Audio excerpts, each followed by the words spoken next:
Good morning, everybody. This is Ed Winaba with Ed Travels. I took the Leap Travel blog, and I'm coming to you today. Today is April 15th here in Lapu Lapu City, Cebu, Philippines. A lot has been going on as far as the virus goes here, and as always, I want to start with the numbers so we can get that out the way. Worldwide, we have approximately 1,991,275 confirmed cases, with 125,951 deaths. That's an increase of 67,338 confirmed cases, with an increase of 6,333 deaths. In the U.S., 610,632 confirmed cases, 25,856 deaths. That's a total of 23,691 new cases and an increase of 2,216 new deaths. Here in the Philippines, I'm really going to touch on this in a minute because this hits home. This is where I'm at. The number has jumped from 3,000, 4,000 plus cases up to 5,223. That's 291. I think it's 335 deaths, and that's an increase of 20 new deaths here in the Philippines. And now I'll go ahead and talk about the enhanced community quarantine here in Lapu Lapu City. What I wanted to get everyone clear is that Cebu Province itself is a huge island. Encompasses numerous cities. I'm not even sure how many. Well over 50, I would guess to imagine. But the largest city out of all of those is Cebu City. And Cebu City itself is separated into three major areas. That's Cebu City proper, Mandawi, and where I am here in Lapu Lapu City, which is on Mactan Island where the airport is. So whenever I say Lapu Lapu, Cebu City, Mandawi, it's all considered Cebu proper, but they're three different cities. Well, actually, yesterday in Cebu City itself, there were 7 new cases. They call it Cebu, but there were 7 new cases. And 6 of those cases were in Cebu City, and 1 of those new cases was here in Lapu Lapu.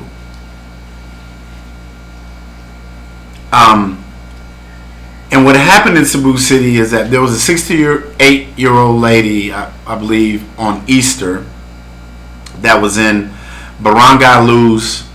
She was tested positive. They automatically put that entire barangay on lockdown. The barangay is a neighborhood area. And then they turned around and found another case in an adjoining barangay, so they put that whole entire area with the Filipino National Police. And even late last night, that there was a report that a gentleman had unauthorized left, and the SWAT team went and found this guy. You know what I mean? Because here we went for about 3 or 4 days with no new cases, no deaths, and then boom, we had 7. So that's causing a little bit of angst, especially in Cebu City, because they have their own mayor. Lapu Lapu has its own mayor. Mandawi has its own mayor. And then overall, Gwendolyn Garcia is the governor of Cebu as a whole. So that's really going to add to, the fears here, actually. The fears, the concern, as far as government, as far as everybody's concerned, that we have more cases, which naturally leads to the fact that I personally believe, and I'm calling it here, that come April 28th, they're going to extend this enhanced community quarantine.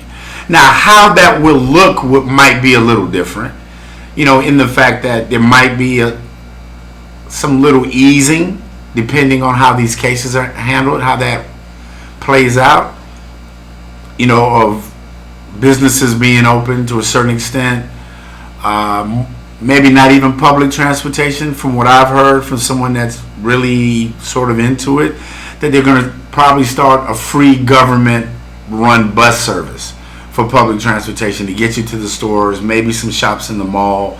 laundries, things of that nature. It's going to be an incremental increase in the types of businesses that are open. So let's hope for that, because maybe Lapu Lapu, Mandawi, or can set itself apart, sort of like encapsulate. You're not allowed to leave Mandawi, but in Mandawi we only have 4 cases or 5 cases. We're managing them within our boundaries so we can sort of ease up a little bit so these people can start making a little money. I'm praying for that. And on that note, there was actually sort of a press release, or not a press release, but a story from a pretty reputable source here that there was an official in the Cebu City government that did mention May as a potential extension for this current quarantine that's supposed to end April 28th. And on that note, I've really liked this area, and about an hour and a half, maybe almost 2-hour ferry ride is Bohol, which is another island. And on Bohol there's Panglao Island and Ilona Beach, which to me is almost as beautiful as Boracay. But I've been there several times, and I was interested in finding like a vacation rental, maybe a place right on the beach. I've rented one there before, and it was really nice. So I looked one, I found 1 or 2, and I put in a inquiry on the website. And interestingly enough, I got a response that said, listen, during the quarantine, we're not renting right now, which is understandable. But as soon as the quarantine is over, in June or July, we will be more than happy to speak to you. Now, just to give you a little bit of insight, you have to get on a ferry for about 2 hours to go to Tagbilaran, and then there's Tagbilaran City, and there's Panglao Island, Ilona. It's all there. But they've only had 1 case and no deaths, and they're totally shut themselves off. And speaking to a friend of mine that's there right now, he said, hey man, life is damn near normal here. You know, they guard the ports like their lives depend on it, which obviously they do. And it's normal life. Iloilo, I heard that Maubao, that those islands have 0 cases and no deaths, and life is normal. So maybe things will start to get that way, because I can't see how these politicians are going to continue to walk this tightrope. You know, the natives are getting restless, and to be quite honest with you, I'll probably read about more expats that are more getting that cabin fever right now. But this week will tell. Here in Lapu Lapu, this week will tell. Because this week is when we're going into our 4th week, the full month of this thing. Well, of the enhanced community quarantine. It's already been a month since March 14th when the lockdown and restrictions started, but it's now which the enhanced quarantine is really going into this full month. So we'll start to see. You know, last night I did notice this when I went outside later at night, because it's a lot cooler. The breeze is out there. It gives me a break from my humble abode. But I did notice an increased police presence. Lights on, more patrols. What are you doing out? I'm gonna tell you. You know, you got to have a reason why you're out that time of night, especially after the curfew. And if you are working, you need to have proof of it. All of this, you know, like I said, they're not playing around at all. But again, they're new cases. That's just the life of this virus. You know, it's really starting to happen. And, you know, the more testing leads to more, you know, more correct, accurate numbers. And I'm going to say this. I really appreciate the feedback. Please keep it coming, positive and negative. Like I always say, I'm a big boy. I can handle it. But positively or negatively, still send them to me. I understand that there are going to be margins of error in these numbers, how they're reported, what is being tested, the level of testing. I know that. But I want everybody to still stay engaged. Like, one of the things that's really helped me through this is that luckily I have a good friend here, a couple of good friends here, and I'm able to go see them. You know, and I'm able to talk to them. Even my family, my daughter Janai in the States, and my son James, and my mom, and, you know, my friend CJ and Darnell and Cornell, and all of these people, and Anthony, and I'm able to talk to these people. Jerry's, I'm able to stay connected in a way through the benefits of technology. It's a blessing to stay connected, which gets me out of my mind. I'm able to walk downstairs and talk to the guards. I'm starting to learn a little Visaya. And this is a place where they make some of the best guitars in the world. I might walk down the street and get a guitar, something to keep your mind occupied. Because number one, and again, this is some food for thought and some encouragement. Don't get on social media first thing in the morning, and don't listen to the news. You can do it if you want to, or if not, that's up to you. I found out it puts your mind in a terrible mindset for the rest of the day. Yeah, the stories might be true. It might be, and maybe that's what's happening, whatever. But for your own mental well-being, try to keep it positive. I made a great little playlist for my iPhone, my Google Music. And when I get enough, I go downstairs, I walk in the little courtyard, I go back and forth, I walk around, and I'm like, hey man, this is Gucci. I'm feeling wonderful about this. I get to clear my mind. I get to just walk around and do me for a little while. So if you've got that ability, do that, keeping social distancing in mind. And I have to say this because what happens in the U.S.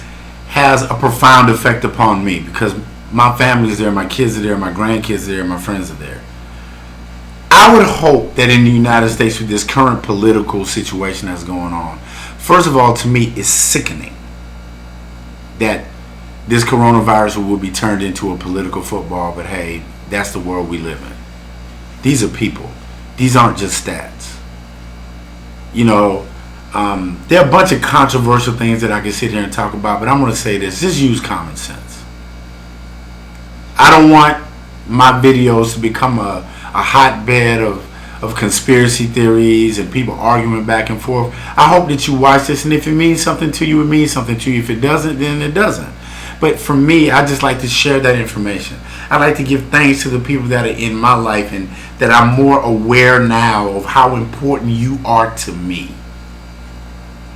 It's not about me at all. I can't control this. None of us can control this. In the words of Lao Tzu, you have to let the universe run its course. There's nothing we can do about this. But there's freedom in surrender. There's freedom in becoming more aware. Look at this isolation as a blessing in a way. Again, I'm going to try to keep you up on the numbers, whatever that might be. They're going to be the numbers for the mental health veterans crisis hotline, both in the United States and here in the Philippines. I would please again ask you to hit the subscribe button and click the bell icon so that you get updates. Again, this is Edwin Angwa. I love you, and there's nothing you can do about it. Namaste.